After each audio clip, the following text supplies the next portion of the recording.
ইন্নাল্লাহা ইয়া'মুরু বিল আদলি ওয়াল ইহসান ওয়া ইতাই যিল কুরবা ওয়া ইয়ানহা আনিল ফাহশাই ওয়াল মুনকার।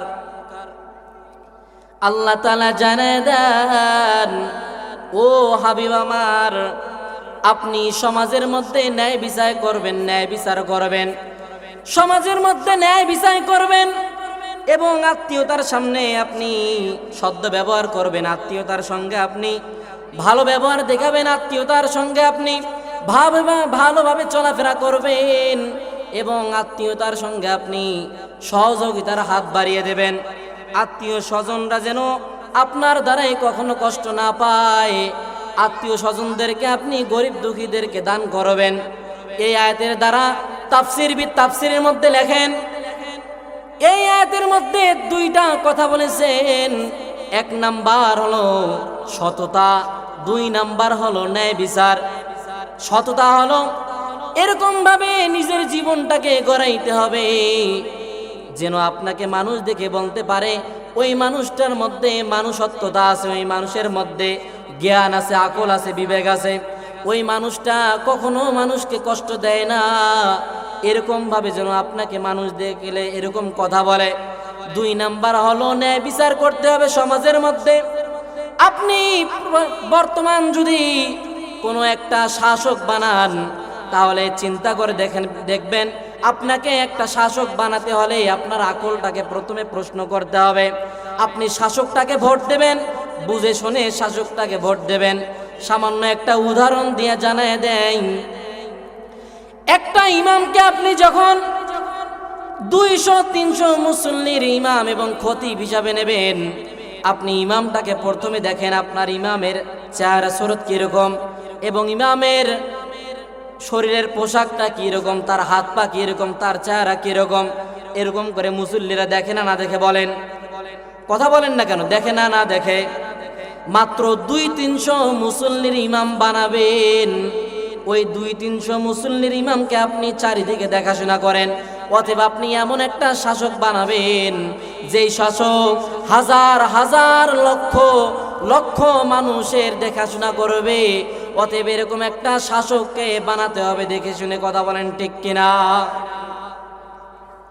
তাহলে আপনাকে শাসক বানাতে হবে, দেখে শুনে বানাতে হবে, আর আপনার মধ্যে মানুষত্বতা থাকতে হবে। আল্লাহ রাব্বুল আলামিন জানায় দেন, ওয়াল কাযিমিনাল গায়যা ওয়াল আফিনা আনিন নাস। আল্লাহু আকবার। ওয়াল কাযিমিনাল গায়যা ওয়াল আফিনা আনিন নাস। যে মানুষের ব্যবহার আখলাক চরিত্র অনেক ভালো হবে, সে মানুষ কখনো রাগের মাথায় কখনো মানুষকে অকাট্য ভাষায় গালি দেবে না। ওই মানুষ সব সময়ের জন্য চিন্তা করবেন যেন আমার দ্বারা কখনো মানুষ কষ্ট না পায়। যখন মানুষের রাগ উঠবে, ওই মানুষটা নিজের রাগকে নিয়ন্ত্রণ করার জন্য, নিজের রাগকে সংবরণ করার জন্য ওই মানুষটা কখনো মানুষকে গালি দেবে না। এই জন্য আল্লাহ জানায় দেন, ওয়াল কাযিমিনাল গায়যা ওয়াল আফিনা আনিন নাস। হে মানুষ সকল, যখন তোমার রাগ হবে, রাগ উঠবে তোমার, ওই সময় কখনো তুমি রাগের মাথায় মানুষকে কথা বলবে না। যদি তুমি রাগের মাথায় কথা বলো, তাহলে তোমার দ্বারা দিন প্রকাশ পাবে না। অতএব তোমার রাগের মাথায় তোমাকে নিজের রাগকে নিয়ন্ত্রণ করতে হবে, নিজের রাগকে সংবরণ করতে হবে, তাহলেই তুমি প্রকৃতপক্ষে একজন মুমিন হতে পারবে। অতএব এই জন্য কথাগুলো খেয়াল করে শুনবেন। নবীর জামানায় নবী ইহুদি খ্রিস্টানদের দাওয়াত, দিনের দাওয়াত পৌঁছায় দিতেন। নবী আমার দিনের দাওয়াত যখন পৌঁছায় দিতেন, নবীকে ইহুদি খ্রিস্টানরা এমন করে উদ্ভট প্রশ্ন করত, নবীকে এমন ভাবে অকাট্য ভাষায় কথা বলতো, মাঝে মাঝে নবী রাগ হয়ে যাইতেন। নবী যখন রাগ হয়ে যাইতেন, ওই সময় আল্লাহ তাআলা জানায় দেন, ও হাবিব আমার, আপনি রাগ করবেন না, আপনি নম্রতা দেখাবেন, তাহলে আপনার দ্বারাই দিন প্রকাশ পাবে না। আপনি রাগ করবেন না। আপনি কার কাছে তাহলে দিনের দাওয়াত দিবেন? ও নবী আমার, তুমি যদি রাগ দেখাও তাহলে তোমার কাছে ইহুদি খ্রিস্টান এবং কাফেররা কখনো আসবে না। ও নবী আমার, আপনি কখনো রাগান্বিত হবেন না। নবী আমার, আল্লাহ তাআলার এই কথা শুনে নবী নিজেকে নম্রতা এবং বিনয়ের সাথে দিনের দাওয়াত দিলেন। আল্লাহ তাআলা জানায় দেন, ও নবী আমার, যদি তুমি দিনের দাওয়াত নম্রতার সঙ্গে, ভদ্রতার সঙ্গে, চরিত্রবানের সঙ্গে আপনি যদি দিনের দাওয়াতকে পৌঁছায় দিতে পারেন, তাহলে আপনার দ্বারা ইহুদি খ্রিস্টানের বড় বড় পাদ্রী দাও আপনার ব্যবহার আচার আখলাকদের তা দেখে দেখে তারা মুসলমান হয়ে যাবে। বলেন সুবহানাল্লাহ। নবী আমার হঠাৎ করে একদিন বিপদে পড়ে গেলেন। নবীর কিছু টাকা পয়সার প্রয়োজন হয়ে গেল। নবী একজন ইহুদিদের মধ্যে একজন বড় আলেম ছিল, যার নাম হলো যায়েদ।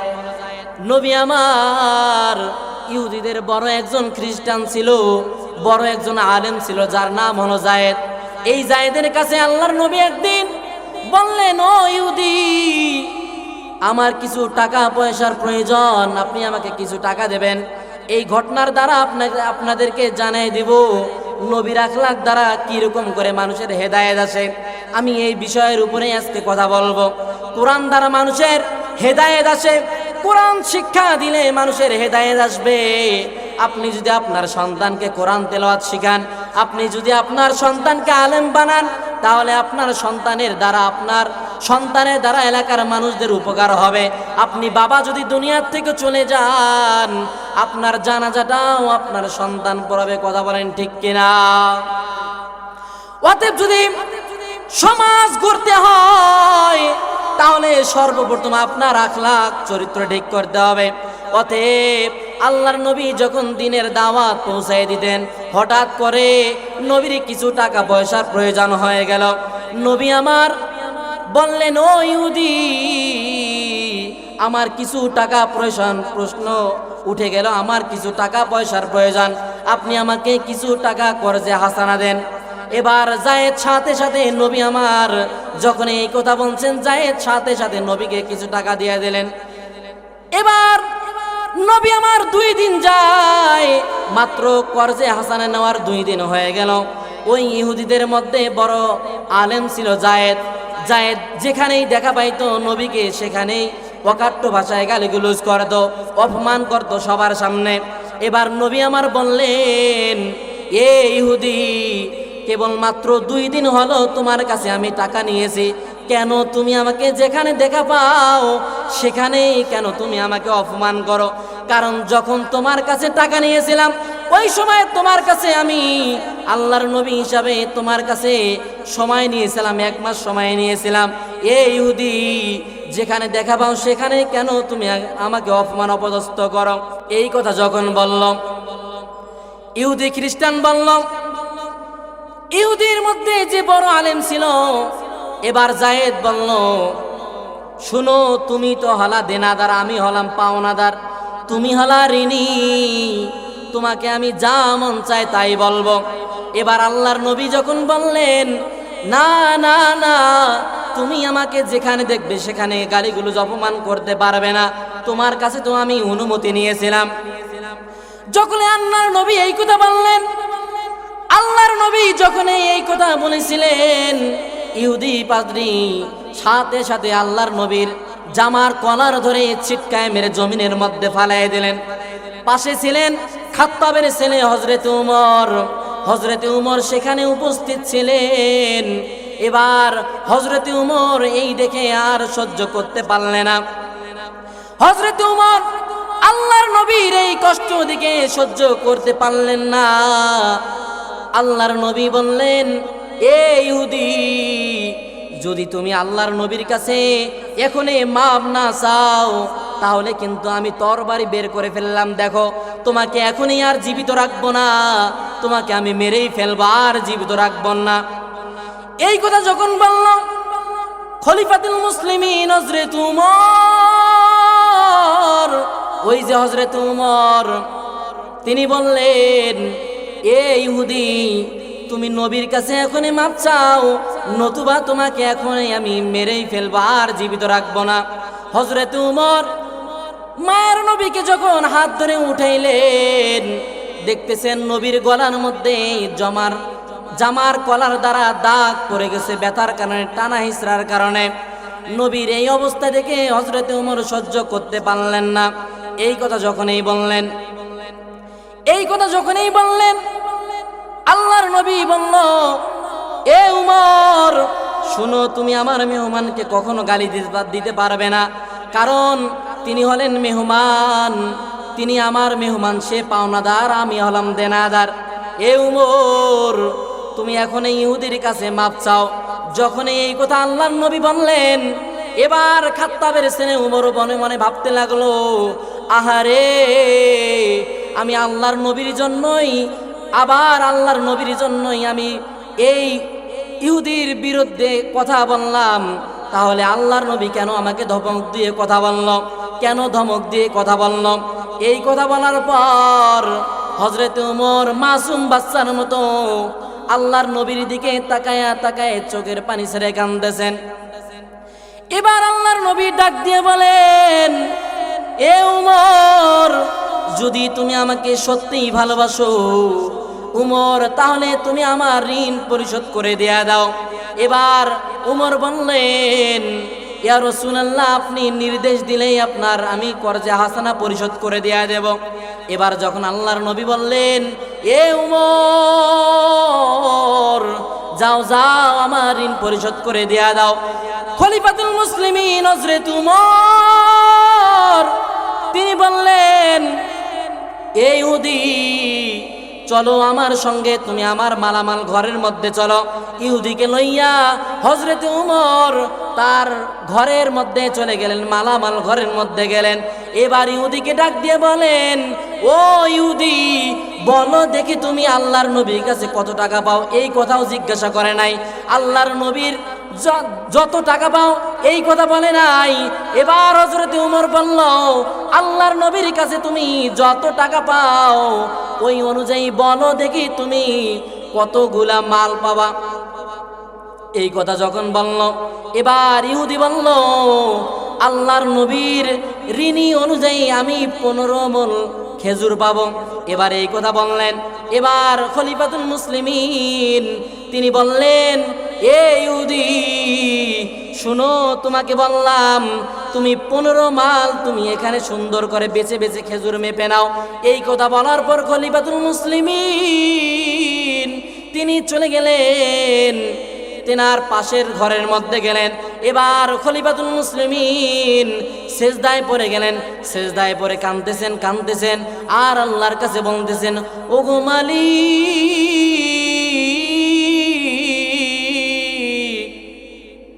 না জানি কেন জানি আল্লাহর নবী আমার উপর রাগান্বিত হয়ে গেছে। ওগো মালিক, আমার দ্বারা কখনো কোনো দিন যেন আল্লাহর নবী কষ্ট না পায়। ওগো আল্লাহ,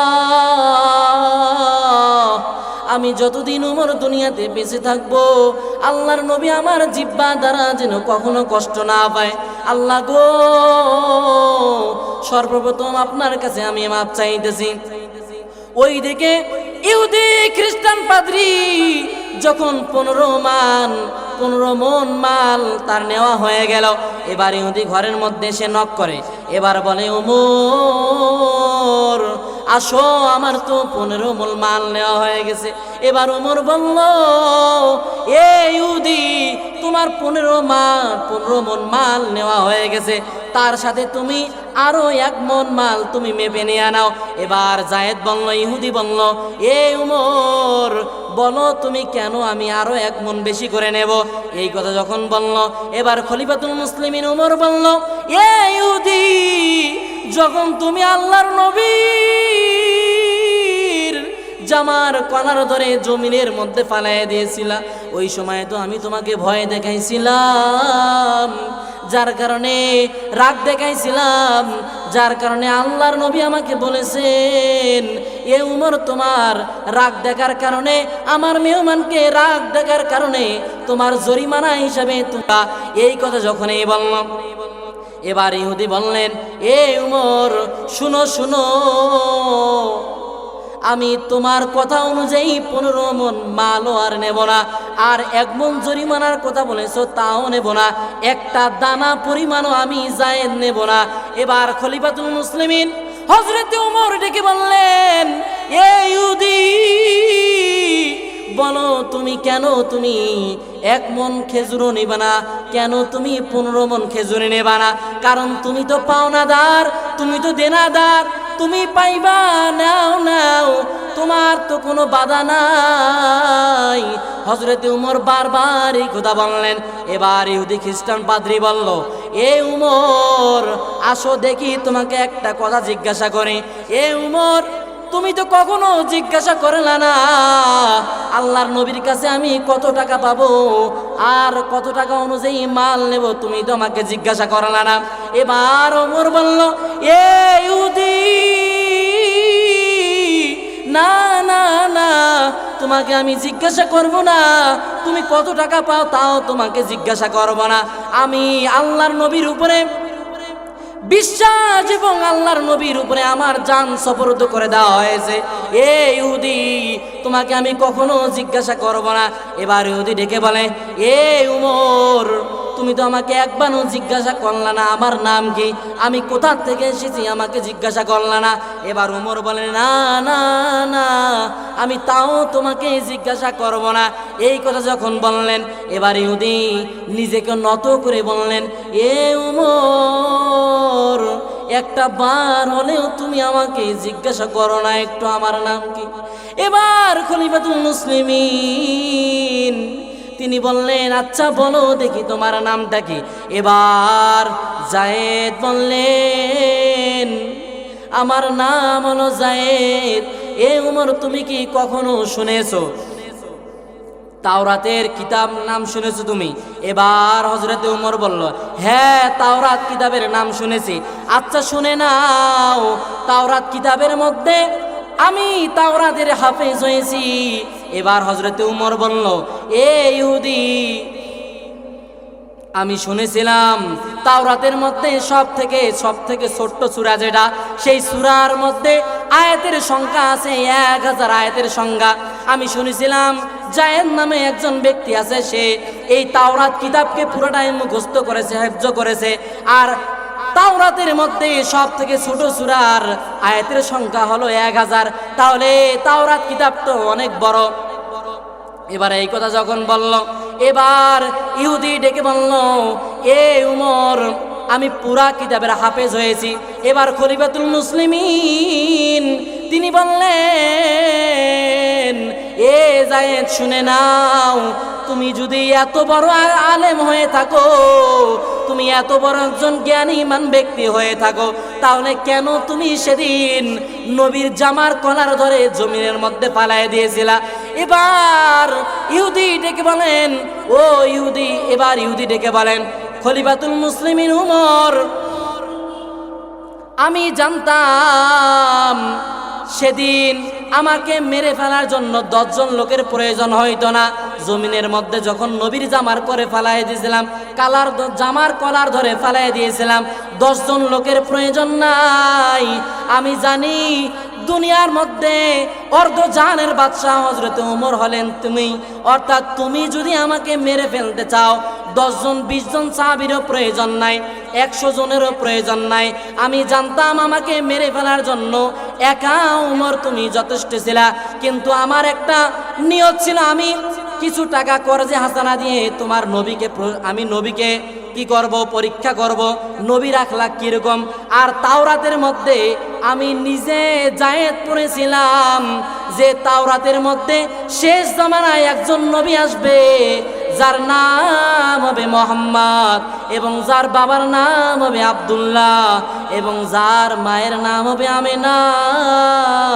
আমি পড়েছিলাম, এবং শেষ জামানায় একজন নবী হবে যার নাম হবে মুহাম্মদ, আর এই মুহাম্মদের আখলাক চরিত্র হবে উত্তম আখলাক, এবং সে উত্তম চরিত্রের অধিকারী হবে, যার ব্যবহার আচার দেখে মানুষেরা ভালো হয়ে যাবে।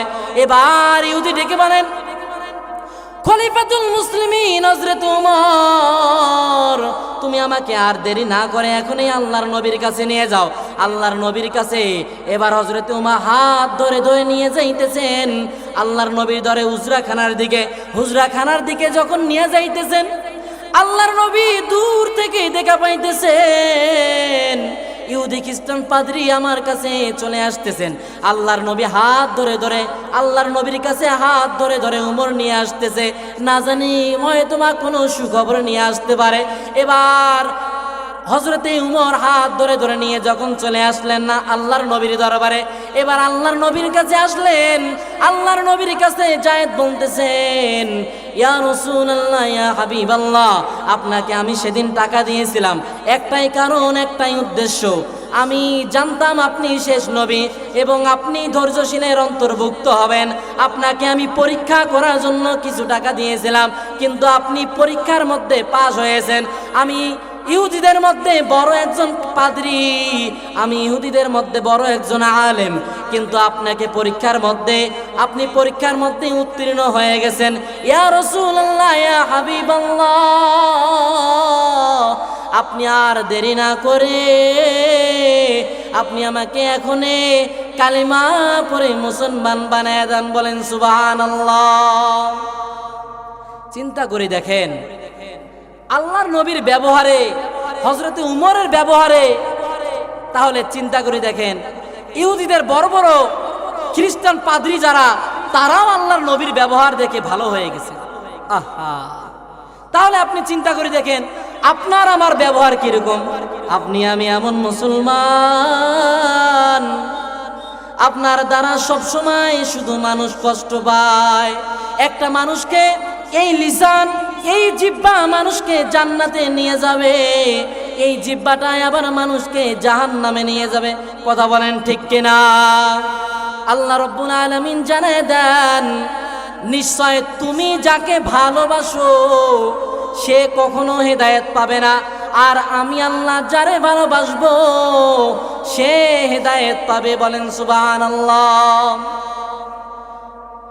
আল্লাহ রসুলের চাচা ছিলেন আবু তালিব। আবু তালিব রসুলের সবসময় সহযোগিতা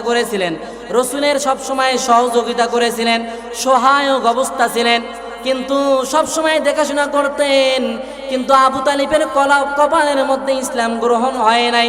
অতএব আপনি যদি একজন সৎ লোক চরিত্রবানের সঙ্গে ঘোরাফেরা করেন, তাহলেই আপনার ব্যবহার আচার আখলাক ভালো হবে। অতএব যদি আপনার ব্যবহার আচার আখলাক আপনি ভালো করতে চান, তাহলে সব সময় আপনাকে নেককার ব্যক্তির সঙ্গে চলাফেরা করতে হবে। আল্লাহ তাআলা সবাইকে দ্বীনের হেদায়েত দান করেন না। আল্লাহ রাব্বুল আলামিন বলেন, যারা চেষ্টা করবে আমি আল্লাহকে পাওয়ার জন্য তারাই হেদায়েত পাবে। ওয়াল্লাযীনা জাহাদু ফীনা লানাহদিয়ান্নাহুম সুবুলানা ওয়া ইন্নাল্লাহা লামাআল মুহসিনিন। বলেন আল্লাহু আকবার। আল্লাহ রাব্বুল আলামিন জানিয়ে দেন, যে ব্যক্তি আমাকে পাওয়ার জন্য চেষ্টা করবে, যাহারা আমি আল্লাহকে পাওয়ার জন্য চেষ্টা করবে, আমি আল্লাহ তাদের অনেক রাস্তা খুলে দেব।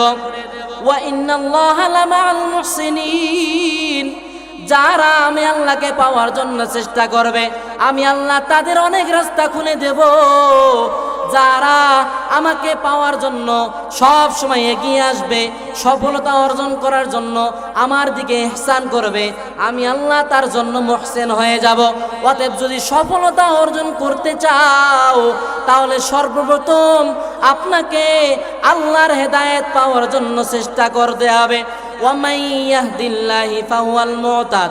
আল্লাহ জানায় দেন, আমি আল্লাহ হেদায়েতের মালা সবার গলায় পরাই না।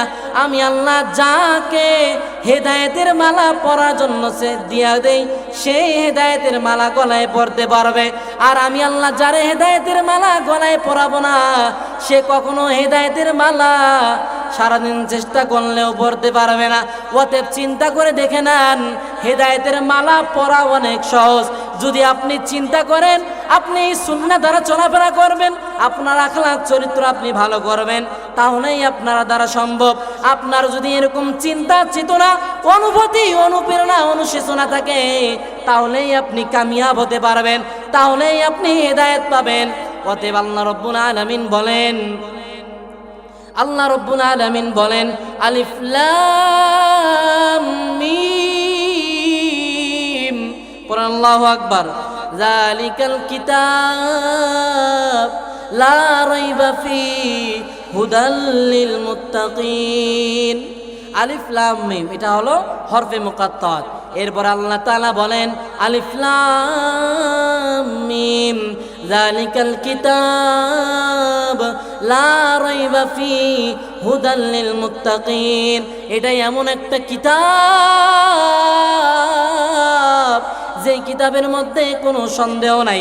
লা রাইবা ফিহি হুদাল লিল মুত্তাকিন, এই কিতাবের মধ্যে কোনো সন্দেহ নাই। এবং এই কিতাবটা হলো হেদায়েত পাওয়ার জন্য একটাই পথ, একটাই রাস্তা। যারা মুত্তাকিন বান্দা, যারা তাকওয়াবান বান্দা, পরহেজগার বান্দা, তাদের জন্য এই কিতাব হলো হেদায়েত স্বরূপ। অতএব হেদায়েত ওই ব্যক্তির কপালে আসবে যারা সব সময় কোরআন নিয়ে কি করবে, দেখাশোনা করবে, কোরআন পড়ার চেষ্টা করবে। এরপর আল্লাহ তাআলা জানায় দেন আর রহমান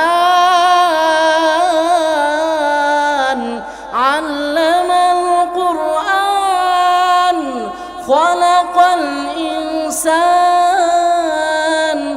আল্লামাহুল বায়ান। আল্লাহু আকবার। আল্লাহ তাআলা বলেন আর রহমান, আমি আল্লাহ রহমান, আমি আল্লাহ দয়ালু, আমি আল্লাহ ক্ষমাশীল। আল্লামাল কুরআন,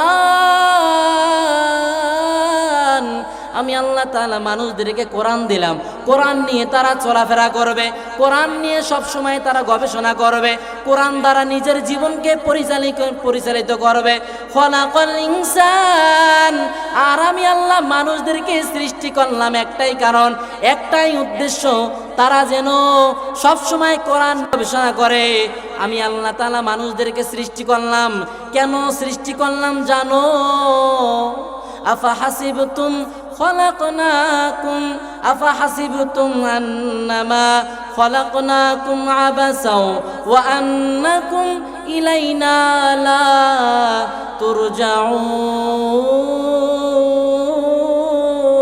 তুরজাউন। পড়েন আল্লাহু আকবার। খলাকাল ইনসান, আমি আল্লাহ কেন মানুষদেরকে সৃষ্টি করলাম? আফা হাসিবতুম আন্নামা খলাকনাকুম আবাসা, আমি আল্লাহ বান্দারে তোমারে এমনে এমনে সৃষ্টি করি নাই। আমি আল্লাহ তোমারে অনর্থক সৃষ্টি করি নাই। কেন সৃষ্টি করলাম জানো? আমি আল্লাহ তাআলা তোমারে বানাইলাম আমার ইবাদত বন্দেগীর জন্য বানাইলাম। কেন বানাইলাম? আমার হুকুম তাবেদারি মেনে চলার জন্য, আমার দাসত্ব মেনে চলার জন্য বানাইলাম। ওয়া আন্নাকুম ইলাইনা লা তুরজাউন, ওয়া আন্নাকুম ইলাইনা লা তুরজাউন। আর আমি আল্লাহ বানাইলাম, তুমি আবার মনে করিও না তোমার আবার সারা জীবনের জন্য দুনিয়াতে পাঠাইলাম। না না না, তোমাকে আবার আমার কাছে ওয়া আন্নাকুম ইলাইনা লা তুরজাউন, সবাইকে আবার প্রত্যাবর্তন করতে হবে, প্রত্যাবর্তিত করতে হবে, ফিরে আসতে হবে। আল্লামাহুল বায়ান, আর আমি আল্লাহ বয়ান শিখাইলাম। কেন বয়ান শিখাইলাম জানোনি? আমি আল্লাহ এই জন্য বয়ান শিখাইলাম যেন তোমরা এই বয়ান শিখে কোরআনের পথে আসো, আমার ইবাদত বন্দি করো। এই জন্য আমি আল্লাহ তোমারে বানাইলাম। পড়েন না সুবহানাল্লাহ। অতএব যদি আপনি আমি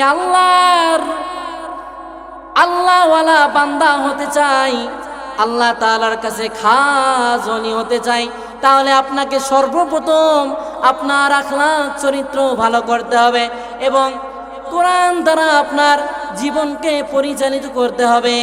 যদি আপনি কোরআন দ্বারা জীবন পরিচালিত করতে পারেন তাহলেই আপনি কামিয়াব হতে পারবেন। এই জন্য আল্লাহ তাআলা জানিয়ে দেন, তোমরা সব সময় একটাই চেষ্টা করবে বান্দারে, যদিও তুমি আমার সঙ্গে খারাপ ব্যবহার করো তারপরও কিন্তু আমি আল্লাহ তোমার সঙ্গে খারাপ ব্যবহার করব না। অতএব বান্দারে, তোমার আখলাক চরিত্র তুমি ভালো করো, কারণ তোমার আখলাক চরিত্র যদি তুমি ভালো করতে পারো, হাসরের ময়দানে তোমার জান্নাত যাওয়া সহজ হয়ে যাবে। অতএব বান্দা, তুমি আমার দিকে যদি 1 বিঘা দেখিয়ে আসো, বান্দারে শুনে নাও, আমি আল্লাহ কিন্তু তোমার দিকে 2 হাত এগিয়ে যাব। বলেন না সুবহানাল্লাহ। বান্দারে, যদি তুমি আল্লাহর দিকে 2 হাত এগিয়ে আসো, ওয়া ইন আতানি আমশি, বান্দা তুমি যদি পায়ে হেঁটে হেঁটে আসো, আতাইতুহু হারবালা, তাহলে বান্দা শুনে নাও, এ বান্দা, আতাইতুহু হারবালা, তাহলে আমি আল্লাহ তোমার দিকে পায়ে হেঁটে নয়, আমি আল্লাহ কুদরতি পা দ্বারা তোমার দিকে দৌড়ায় দৌড়ায় গিয়ে আমি আল্লাহ তোমার সঙ্গে খাসভাবে মোলাকাত করব। সুবহানাল্লাহ পড়েন না। আপনি কি ঘুমান? চাচা ঘুমাননি? আপনারা কি ঘুমাননি? জাগ্রত আছেন তো? কথাগুলো খারাপ লাগতেছে? অতএব আল্লাহ তাআলা বলেন, যদি তুমি খাস ওলি হতে চাও, আল্লাহওয়ালা ইমানদার বান্দা হতে চাও, তাহলে তুমি যদি গুনাহ করে ফেলো, তারপরও তুমি আমার দিকে ফিরে আসো। এ বান্দা শুনে নাও, যখন তুমি গুনাহ করো তারপরও তোমার কিন্তু আমি আল্লাহ তোমার জন্য রিজিক বন্ধ করে দেই না, তারপরও তোমার আমি হাওয়া পানি বাতাস বন্ধ করে দেই না। আল্লাহ রাব্বুল আলামিন বলেন, ইয়া আইয়ুহাল ইনসান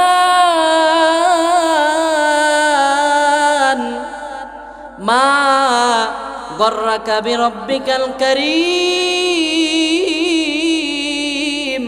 আল্লাহু আকবার। আল্লাহ রাব্বুল আলামিন বলেন, হে মানুষ সকল, কে তোমাকে বিভ্রান্ত করলো আমি আল্লাহর কাছ থেকে? কে তোমাকে দূরে সরে রাখলো? কে তোমাকে বিভ্রান্ত করলো? এ বান্দা শুনে নাও, আমি আল্লাহ তোমারে বানাইলাম। ইয়া আইয়ুহাল ইনসান মা গররাকা বিরব্বিকাল কারীম আল্লাযী খলাকাকা ফাসাওয়াকা ফাআদালাক ফি আইয়ি সূরাতিন মা শাআ রাক্কাবাক। এ বান্দা, কে তোমাকে বিভ্রান্ত করলো? কে তোমাকে আমি আল্লাহর কাছ থেকে দূরপথে করলো? এ বান্দা, একটু চিন্তা করে দেখে নাও, তুমি সামান্য একটা তোমার চোখের দিকে তাকাও, আমি আল্লাহ তোমার চোখের মধ্যে কত বড় নিয়ামত দিলাম। এ বান্দা রে, কি নাফরমান বান্দা হইলা? এ বান্দা দেখ দেখ, তোর চোখের মধ্যে যেন কোনো ময়লা না যায়। এ বান্দা রে, তোর চোখের সামনে আমি আল্লাহ ঝাড়ুর মতো একলা পাতা তৈরি করে দিয়া দিলাম। এ বান্দা, চোখের সামনে দেখ দেখ, ঝাড়ু সিস্টেম পাতা তৈরি করে দিলাম। বান্দা, তোর চোখের মধ্যে কোনো যেন ময়লা না যায়। এ বান্দা রে, কেন তারপরও তুই নাফরমান বান্দা হয়ে দুনিয়ার মধ্যে ঘোরাফেরা করো? এ বান্দা, দুনিয়াতে যে কয়দিন বাঁচবা, তোমার জিন্দগিটাকে তুমি পরিবর্তন করে নাও। যদি তুমি পরিবর্তন করে নিতে পারো, তাহলেই তুমি কামিয়াব হতে পারবে। অতএব বান্দা, যদি তুমি গুনাহ করে ফেলো, চিন্তা করে দেখে নাও, রাতের বেলা তুমি সারাদিন গুনাহ করলা, রাতের বেলা বান্দা যখন তুমি ঘুমাইতে গেলা, যখন তোমার চোখটা বন্ধ হয়ে যায়, ওই সময় বান্দা তোমার রূহ তোমার কাছে থাকে না। বান্দা রে, রাতের বেলা যখন তুমি বালিশের মধ্যে মাথা লাগাইয়া ঘুমাও, ওই সময় তোমার যখন ঘুমিয়ে যাও, আল্লাহ বলেন, আমি তোরে এত সুন্দর করে ঘুম পাড়ায় দেই, তোর রূহ আর তোর কাছে থাকে না। সারাদিন গুনাহ করলি, তারপর আমি আল্লাহ তোরে সুন্দর করে ঘুমাইলাম, ঘুম পাড়ায় দিলাম। বান্দা, তুই মনে হয় কোনোই গুনাহ করিস নাই। আল্লাহ তাআলার দয়া কত বড় দেখেন, খেয়াল করে। আল্লাহর যদি মন চায়, রাতের বেলা ঘুমাইলাম, অতএব আপনি এই ফজরে সকালবেলা আপনি উঠতে পারবেন, তার কোনো গ্যারান্টি আছে? বলেন, কথা বলেন না কেন? তার কোনো নিশ্চয়তা আছে? আল্লাহ বলেন, তোর যদি কোনো নিশ্চয়তা না থাকে, এ বান্দা, আবার যখন ফজরের নামাজ পড়তে যাও, বর্তমান চিন্তা করে দেখেন, আহারে বেহায়া বেলাজা নির্লজ্জ মানুষ যারা, তারা রাতের বেলা ঘুমায় কিন্তু ফজরের নামাজ পড়তে যায় না। কথা বলেন ঠিক কিনা? এ বান্দা, রাতের বেলা ঘুমাও, আবার ফজরে তোমার জীবন থাকবে কিনা, জীবিত থাকবে কিনা তার কোনো গ্যারান্টি নাই। আল্লাহর দয়া মায়া মহব্বত থাকার কারণে তোমার নামাজ নাই, কালাম নাই, তারপরও তোমার আবার রিজিক দিচ্ছেন, আবার তোমার সময় দিচ্ছেন, আবার তোমার হায়াতটাকে বৃদ্ধি করে দিচ্ছেন। একটাই কারণ, একটাই উদ্দেশ্য, বান্দারা দেখি কখন আমার কাছে ফিরে আসে।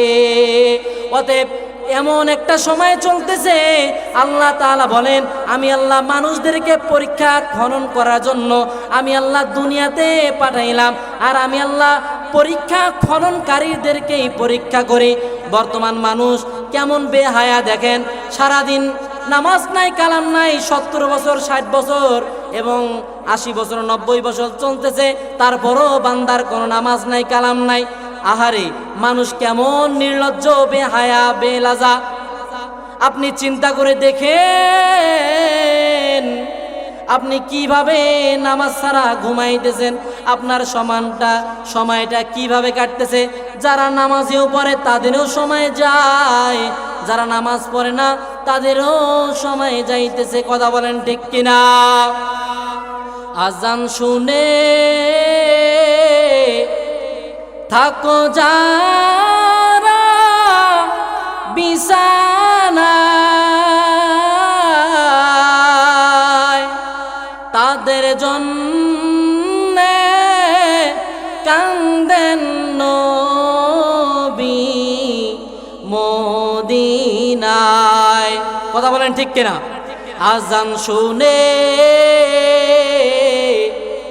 থাকো যারা বিছানায়, তাদের জন্য কান্দেন নবী মদিনায়, তাদের জন্য কান্দেন নবী মদিনায়। আল্লাহ রব্বুল আলামিন জানায় দেন, কুল ইন কুনতুম তুহিব্বুনাল্লাহ ফাত্তাবিউনি ইউহিব্বুকুমুল্লাহ ওয়া ইয়াগফির লাকুম যুনুবাকুম ওয়াল্লাহু গফুরুর রহিম। পড়েন আল্লাহু আকবার। আজকের আলোচনার শিরোনাম আমি ধরলাম, আপনি কিভাবে আল্লাহ তাআলার কাছে যেতে পারবেন, নৈকট্য হাসিল করতে পারবেন, আপনি কিভাবে নবীর আদর্শে আদর্শিত হতে পারবেন, নবীর সঙ্গে কিভাবে দর্শন লাভ করতে পারবেন। এই জন্য আল্লাহ রাব্বুল আলামিন জানিয়ে দেন, কুল ইন কুনতুম তুহিব্বুনাল্লাহ ফাত্তাবিউনি ইউহিব্বুকুমুল্লাহ ওয়া ইয়াগফির লাকুম যুনুবাকুম ওয়াল্লাহু গফুরুর রহিম। আল্লাহ জানিয়ে দেন, এ নবী আমার, আপনি জানিয়ে দেন তোমার উম্মতরা যেন আমি আল্লাহর যদি ভালোবাসা মহব্বত পেতে চায়, হে নবী আপনি জানিয়ে দেন, আপনি আপনার উম্মতদেরকে ঘোষণা দিয়ে দেন, যদি তোমরা আমি আল্লাহর ভালোবাসা মহব্বত পেতে চাও তাহলে সর্বপ্রথম যেন আপনি নবী জানিয়ে দেন আপনাকে মহব্বত করে, অনুকরণ করে। আর যদি আপনাকে অনুকরণ করে তাহলেই তারা দামি এবং কামিয়াব হতে পারবে। আর যদি আপনাকে অনুকরণ করে আমি আল্লাহকে তারা সহজভাবে পেয়ে যাবে, আমি আল্লাহ তার জন্য হয়ে যাব। আল্লাহু গফুরুর রহিম। আল্লাহ জানিয়ে দেন, বান্দারে আমি আল্লাহ দয়ালু এবং ক্ষমাশীল, আমি আল্লাহ তোমাদের গুনাহ সমূহকে মাফ করে দেব। বলেন না সুবহানাল্লাহ। তাহলে দেখেন আপনি আমি কতটুকু নবীর সুন্নাহ আদায় করতেছি। তুকু যাও সুন্নাতে আহমদ কুজা বা মুহাম্মদ কাবওয়ান নিসবত তোরা। কবি শেরের মধ্যে জানিয়ে দেন, তুমি কোথায় আর তোমার নবীর সুন্নত কোথায়। তোমার সুন্নত কোথায়, তুমি কোথায়? আজকে নবীর সুন্নত থেকে মানুষ বিরত থাকার কারণে, দূরে সরে থাকার কারণে মানুষ আজকে সমাজের মধ্যে বিশৃঙ্খলা তৈরি করতেছে। আজকে সমাজের মধ্যে ভূমিকম্প হওয়ার কারণ একটাই, আজকে সমাজের মধ্যে ফিতনা ফাসাদ তৈরি হওয়ার কারণ একটাই, মানুষ বেশি থেকে বেশি গুনাহ করতেছে। কথা বলেন ঠিক কিনা? এই যে কিছুদিন আগে একটা ভূমিকম্প হয়ে গেল ঢাকার মধ্যে, এমন ভূমিকম্প হয়ে গেল 8 তলা 10 তলা বিল্ডিং থেকে মানুষ পলায়ন করতেছে। আরে মা সন্তান এবং বাবা সবাই মিলে একই রুমের ভিতরে, এমন গুরুতর অবস্থা, সন্তান মা দেখে না, বাবা দেখে না, এবার মা বাবা সন্তান দেখে না, স্ত্রী দেখে না। ভূমিকম্পর কারণে বাবা সন্তান স্ত্রীকে রেখে একা আগে পালাইতেছে, নিজের জীবন ধরে পালাইতেছে। ওইখানে কারো কি দেখাশোনা করতেছে? আর ওই এমন অবস্থায়, গুরুতর অবস্থায় তার সন্তানকেও দেখতেছে না, তার স্ত্রীকেও দেখতেছে না, কারণ সে তার নিজেকে বাঁচানোর জন্য আগে পালাইতেছে। তো এরকমই হবে কিয়ামতের ময়দানে। মানুষ কে কার আগে, বর্তমানে এমন জামানা, কে কার আগে জাহান্নামে যেতে পারে এই নিয়ে প্রতিযোগিতা করতেছে। তো চিন্তা করে দেখেন, দুনিয়াতে বেঁচে থাকা অবস্থায় মানুষেরা কেউ কারো আপন নাই। ভূমিকম্পর, সামান্য ভূমিকম্পর কারণে মানুষ সবাইকে রেখে সে আগের নিজের জীবনটাকে বাঁচানোর জন্য পালাইতেছে। তো আপনার চিন্তা করে দেখেন, তাহলে কিয়ামতের দিন কি হবে? আপনাকে নিজেকে বাঁচাইতে হলে সর্বপ্রথম আপনার আখলাক চরিত্র রসুলের সুন্নাহ দ্বারা হতে হবে। আপনি যদি আপনার আখলাক চরিত্রকে, নিজের জীবনটাকে রঙে রঙিন করতে পারেন, তাহলে আপনি কামিয়াব হতে পারবেন। আপনি যদি রসুলের সুন্নাহ দ্বারা নিজেকে গড়ে তুলতে পারেন, তাহলে আপনার জন্য আল্লাহ রসুল কিয়ামতের দিন কি করবেন? সুপারিশ করবেন। আল্লাহ তাআলা বলেন, ওয়ামা আতাকুমুর রাসূলু ফাখুযুহু ওয়ামা নাহাকুম আনহু ফান্তাউ। আল্লাহ তাআলা জানায় দেন, ও আমার বান্দারা, আমার হাবিব তোমাদেরকে যা তোমাদেরকে আদেশ করেছেন তা তোমরা পাকড়াও করে নাও, তা তোমরা ইস্তেকামাত, অটলতার সঙ্গে ধরে নাও, দিলের মধ্যে আঁকড়ে নাও। নবী তোমাদেরকে যা আদেশ করেছেন তা তোমরা আঁকড়ে নাও, ধরে নাও, অন্তরের মধ্যে গাঁথিয়ে নাও।